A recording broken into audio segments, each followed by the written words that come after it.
This part I'd 2 like to of stay the with you, video. but what about Okay. Dad? I'll talk to him, don't worry. And you can still see him whenever you want. Oh, this is just such wonderful news. After the weekend, Josh went back to Dad and I moved in with Mom. She let me have the biggest bedroom. I love it here, Mom. And I love you.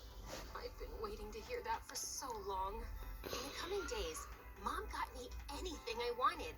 New clothes, new shoes, new handbags, new bedroom furniture. I even had 3 maids waiting on me hand and foot. One day, I decided to bake a cake for Mom, but I just couldn't figure out the fancy oven settings. Before I knew it, there was a small blast. Just then, a girl my age came running in. Are you trying to burn the kitchen down? I'm sorry, I was just trying to bake a cake. Well, it looks more like a volcano now. No wonder it caused so much destruction. She looked at me, and then we both burst out laughing. The girl introduced herself as Darcy, our butler's daughter. We got to talking, and I found out that Darcy loved baking too. We exchanged a few recipes and decided to try them soon. The next day, Mom got me enrolled into a fancy private school, but it looked more like a 5-star hotel. And the students looked like they'd walked off a modeling ramp. Feeling kind of nervous, I was trying to find my classroom when a group of the most gorgeous girls suddenly blocked my way. New admission. We like your Gucci's and Chanel, girl. You can join our pack. And just like that, I became a part of the most popular group in school, the Wildcats. And boy, these cats were wild. They partied like crazy, blew thousands of dollars on useless stuff, and got tattoos in the weirdest places. But for the first time in my life, I was among the popular kids in school, and I was loving it. A few weeks later, I was hanging out with my cool group outside school, and to my shock, they started smoking. One of them pushed me to try it too, and I didn't want to look uncool, so I did. But I started coughing like crazy. Jody, what are you doing? OMG, Jody, who's this peasant talking to you? What are you doing here, Darcy? I study at the school 2 blocks down. I was just walking home. Ew, are you talking about that gross public school? That confirms you're poor. Jody, you're a wildcat. You can't be talking to people like her. Yeah. Darcy, please go away. I'll talk to you later if I have time. Darcy gave me a disgusted look and left. I felt terrible, but I had a reputation to maintain now. When I got back home, I found Steve and Mom waiting for me, and I knew there was trouble. So, you're smoking now? Is that why I'm paying your sky-high school fees? Jody, I'm so disappointed in you. What? I didn't. There must be some mistake. Don't you dare lie to me. You were smoking, and the butler's daughter saw you.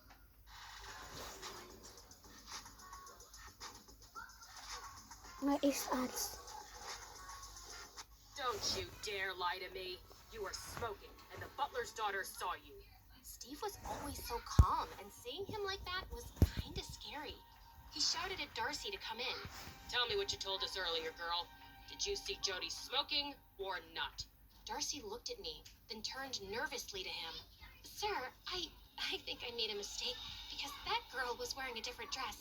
I'm so sorry for the confusion.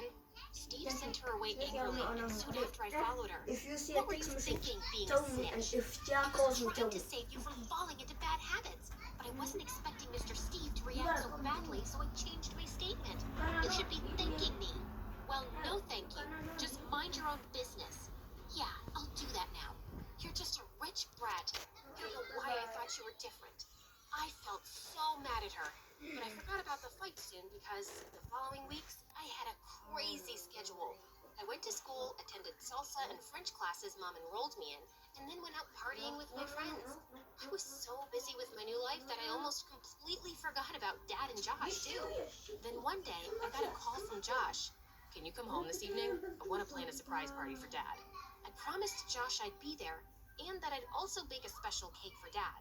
But when I came back from school that day, Mom was already waiting for me. Jody, there's an important event tonight, and Steve says I need to look my best. So I was thinking we'll go shopping first, and then maybe we'll both get makeovers. That sounds cool. By the time we came back home from the mall, I was so exhausted that I took a short nap. And when I woke up, it was already so late. When I got to Dad's place, Josh was done with all the preparations. I am so sorry. No problem. At least you turned up. No need to be so snarky. I was just tired. Yeah, I know how exhausting shopping can be. I saw you at the mall with Mom. You've changed, Jody. No, I haven't. Really? Then where's Dad's birthday cake? That's when I realized I'd completely forgotten about it. Seems like life with us wasn't good enough for you. That's why it's so easy for Mom to buy your love with all this fancy stuff. That's not what she's doing.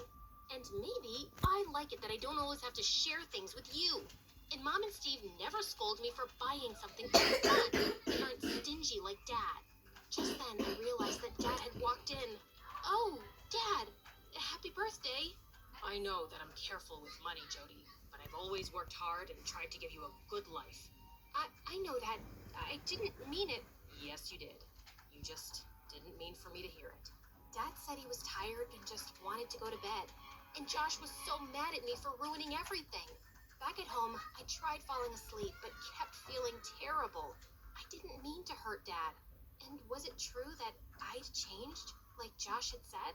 A few days later, Mom and Steve were out at some party, so I invited some friends over. We were having a great time, dancing, till one of them started a food fight. And the next thing I knew, they were all going crazy. Can you stop, please? My parents won't be happy about this. What? We're just having fun. And I'm sure you have plenty of servants to do the cleanup. Look, there's one. She pointed at Darcy, who just walked in with drinks and got hit by some food. Just then, one girl jumped on the couch, knocking over a large crystal vase and smashed it to bits on the floor. That's it. Enough. You guys don't get to disrespect anyone. And you don't get to act like spoiled brats in someone's house. Leave, all of you. You can't talk to us like that. We made you one of the most popular girls in school, and we can end that instantly by kicking you out of the Wildcats. Sounds amazing. That's exactly what I want. Now get out. The girls stormed off while Darcy and I stared at the mess. I'll take care of this. You don't need to help. You'll never get this done alone before Mr. Steve's back, so let's not waste time. We worked our butts off for the next 2 hours and finally sat down exhausted. Hey, I'm sorry my friends acted like jerks. I don't care about them, but I hadn't expected you to be like that, or even have such friends. I know. I don't even know who I am these days. I've been trying so hard to fit in with these people I don't even like. And also, I forgot my dad's birthday and hurt his feelings. And my brother, he thinks Mom's trying to buy my love by giving me all these gifts. Do you feel the same? Maybe. She hasn't spent much time with me ever since I moved in here, but she does get me whatever I want. Darcy suggested I tell Mom how I felt. So later that night, I walked up to Mom's room to talk when I heard her and Steve arguing. Steve, I changed myself completely for your sake. I tried my best to be a good partner, but I can't tolerate you cheating on me. Do you have another option? Do you want me to throw you and your daughter out of this house? No. There's nothing I wouldn't put up with for my daughter's happiness. I finally have her love after all these years. I wouldn't be able to bear it if she leaves me. Then stay quiet and don't interfere in my matters. I slid behind a statue as Steve marched out of the door. When I peeked into Mom's room, I found her crying. And just then, reality hit me. Mom wasn't trying to buy my love. She was just showering me with hers. Mom? Oh, Jody. I think I have something in my eye. I heard you and Steve talking, Mom. And I want you to know that I love you, whether you have money or not. But on my own, I don't even have enough to give you the kind of life you were living with your dad. I was just a waitress, and I met Steve. I don't care, Mom. It's you I want to be with, not your house or the stuff you can give me. You know what? I've always wanted to start a small baking business. Maybe we should do that together. The next day, Mom and I moved out of Steve's mansion with our hands empty, but our hearts full. We rented a tiny apartment and started our baking business from home.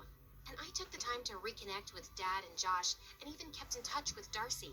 In a few months, our business took off with massive help from Josh. Cake number 17 delivered. Thanks, bro. You're the best. I know. That's why I want these headphones. What? No! Mom got those for me. Some things never change, do they?